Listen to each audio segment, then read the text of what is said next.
വരുന്ന നിയമസഭാ തെരഞ്ഞെടുപ്പിൽ സംസ്ഥാനത്തിന്റെ ഭരണം തിരിച്ചുപിടിക്കാൻ 5000-ൽ താഴെ വോട്ടുകൾക്ക് UDF പരാജയപ്പെട്ട മണ്ഡലങ്ങൾ ലക്ഷ്യം വെക്കാനായിരുന്നു കനകലുവിന്റെ റിപ്പോർട്ടിലെ പ്രധാന പരാമർശം.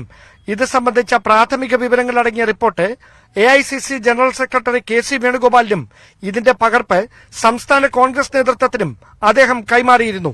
16 സീറ്റുകൾക്ക് പുറമെ നേരിയ മാർജിനിൽ പരാജയപ്പെട്ട 43 സീറ്റുകൾ കൂടി കേന്ദ്രീകരിച്ച് നേരത്തെ തന്നെ തെരഞ്ഞെടുപ്പ് പ്രവർത്തനങ്ങൾ ആരംഭിക്കാനും പരാമർശമുണ്ടായിരുന്നതായാണ് സൂചന.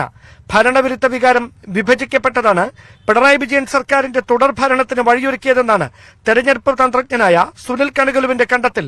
ഈ സാഹചര്യം വരുന്ന നിയമസഭാ തെരഞ്ഞെടുപ്പിൽ ആവർത്തിക്കപ്പെടാതിരിക്കാനുള്ള നടപടികളും കനകലുവിന്റെ റിപ്പോർട്ടിൽ ഉണ്ടെന്നാണ് വിവരം.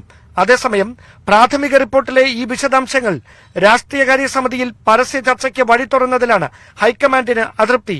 എന്നാൽ രാഷ്ട്രീയകാര്യ സമിതിയിൽ പ്രതിപക്ഷ നേതാവ് VD സതീശനുമായി തർക്കമുണ്ടായെന്ന വാർത്ത KC വേണുഗോപാലിന്റെ വിശ്വസ്തനായ AP അനിൽകുമാർ നിഷേധിച്ചു. രാഷ്ട്രീയകാര്യ സമിതിയിൽ ഒരു തർക്കമുണ്ടായി. ഈ പറഞ്ഞ ഒരുപാട് കാര്യങ്ങൾ അതുമായി ബന്ധപ്പെട്ട് വന്നു എന്നുള്ളത് കോൺഗ്രസിന്റെ ഔദ്യോഗികമായ നേതൃത്വം ആരോ പറഞ്ഞതല്ല, മാധ്യമങ്ങൾ ഉണ്ടാക്കിയതാണ്. യഥാർത്ഥത്തിൽ കോൺഗ്രസിന്റെ രാഷ്ട്രീയകാര്യ സമിതി കൂട്ടുമ്പോൾ ഒരു മാധ്യമ പ്രവർത്തകനെയും അകത്ത് കയറ്റിയിട്ടില്ല. പക്ഷെ അടുത്ത ദിവസം വാർത്ത വന്നതോ ഒരുപാട് വാർത്തകൾ വന്നു. അതുമായി ബന്ധപ്പെട്ട് KPC പ്രസിഡന്റ് ഒറ്റ വാചകത്തിലാണെങ്കിൽ കാര്യങ്ങൾ പറഞ്ഞാണ്. അതിനകത്ത് ഉണ്ടായിട്ടുള്ള ബാക്കിയുള്ള എല്ലാം നിങ്ങളുടെ ഭാവനാ സൃഷ്ടിയാണ്, മാധ്യമങ്ങളുടെ ഭാവനാ സൃഷ്ടിയാണ്.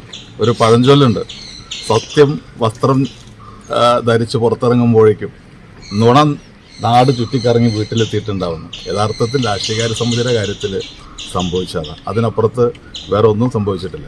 തെരഞ്ഞെടുപ്പ് തന്ത്രങ്ങളുമായി ബന്ധപ്പെട്ട രാഷ്ട്രീയകാര്യ സമിതിയിലെ ചർച്ചകളുടെ വിശദാംശങ്ങൾ പുറത്തായതിനു പിന്നാലെ CPM സംസ്ഥാന സെക്രട്ടറി MV ഗോവിന്ദൻ 100 സീറ്റുമായി LDF സർക്കാർ വീണ്ടും അധികാരത്തിലെത്തുമെന്ന് പ്രഖ്യാപനം നടത്തിയിരുന്നു. ഇതോടെയാണ് തെരഞ്ഞെടുപ്പ് തന്ത്രങ്ങൾ ചോർന്നതിനുള്ള കോൺഗ്രസ് ദേശീയ നേതൃത്വത്തിന്റെ അമർഷം മറനീക്കുന്നത്. Dan Kurian, News 18, Thiruvananthapuram.